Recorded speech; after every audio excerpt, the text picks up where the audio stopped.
The fusion reactor hummed its familiar tune as Zia tightened the plasma conduit with her worn wrench. 23 years she'd been alone on Kepler 442b, maintaining the terraforming station that nobody else wanted to touch. The pay was decent, the isolation complete, and the work never ended. Exactly how she liked it. Thunder cracked across the copper sky and Zia glanced up from the reactor housing. The storm season was early this year, but that wasn't what made her pause. 7 shapes descended through the atmosphere, their massive wings catching the alien lightning. Dragons. She'd heard about them, of course. The Draconic Confederation had been humanity's allies for nearly a decade now, ever since the Void War ended.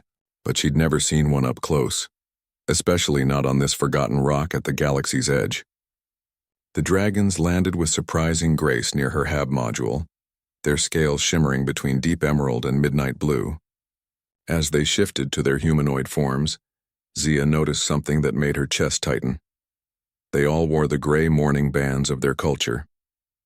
The tallest among them, with silver-streaked hair and eyes like dying stars, approached first. "Human," she said, her voice carrying the formal weight of her species. "I am Elsa, Wing Commander of the 7th Fleet. We request shelter for this night." Zia set down her wrench and wiped grease from her hands. "Storm's coming in hard. You're welcome to wait it out." She gestured toward the station. "Not much room, but it's weatherproof." "We are grateful." Elsa's companions gathered behind her, their faces bearing the hollow look Zia recognized too well. She'd worn it herself, back when the Centauri colonies fell.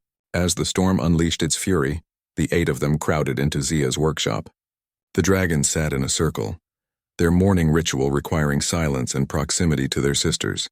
Zia continued her work, the steady rhythm of repairs providing a counterpoint to the howling wind outside. "Your machinery," Elsa observed after an hour of silence. "It functions despite its age." Zia glanced at the jury-rigged systems around them. 23 years of making do with what you have. These terraformers were built to last 15 years, Max. I've kept this one running on spare parts and stubbornness." "Stubbornness," repeated one of the younger dragons, her voice barely above a whisper. "Our fleetmates called it that too when we refused to retreat from the Magellan cluster." The words hung in the recycled air.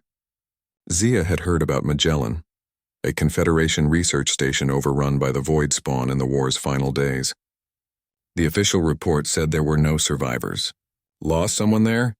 Zia asked gently. Elsa's jaw tightened. "Our flight sisters. All of them.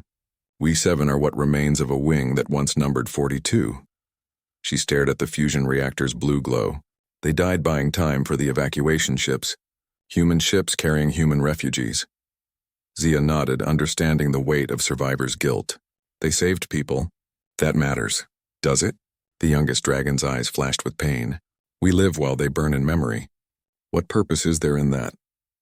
Setting down her plasma cutter, Zia looked at each of them in turn. You want to know what I learned in 23 years of keeping broken things running? Sometimes the best parts fail first. The reliable ones, the strong ones, they take the load until they break. But that doesn't mean the rest of us are worthless. She gestured to the ancient machinery surrounding them. This reactor wasn't supposed to outlast the newer models. But it's still here, still working, because someone had to keep the lights on. Your sisters did their job, now you do yours. And what job is that? Elsa asked. Living, remembering, making sure their sacrifice meant something. Zia picked up her wrench again. Every day you're alive, every person you save, every moment you choose hope over grief, that's honoring them. The storm raged through the night, but inside the workshop something shifted. The dragons began to speak, quietly at first, then with growing strength. They shared stories of their fallen sisters, their battles, their hopes for a future that suddenly seemed possible again. When dawn broke, painting the alien landscape in shades of gold and crimson, Elsa approached Zia one final time. We have a proposition, she said. Our wing needs rebuilding. We require someone who understands broken things, who can make them whole again. Not just machines, people. Zia looked around her workshop at the systems she'd babied for over 2 decades. Then she looked at these 7 warriors who'd found their way back from the edge of despair. The terraformer still needs maintenance, she said. The Confederation has many engineers, Elsa replied. It has fewer souls who understand that broken doesn't mean worthless. Outside, the dragons were shifting back to their true forms, preparing for departure. Their mourning bands remained, but something had changed in their bearing, a straightening of spines, a lifting of wings. Zia made her decision with the same practicality that had kept her alive all these years. She began shutting down non-essential systems, preparing the station for automated operation. "Where are we headed?" she asked. "Wherever people need fixing," Elsa said with the first real smile Zia had seen from any of them, both the mechanical kind and the other kind. As they lifted off into the copper sky, Zia realized she'd spent 23 years learning how to repair things that were supposed to be beyond salvation. Now she'd have 7 partners who understood that sometimes the most important repairs were the ones you couldn't see.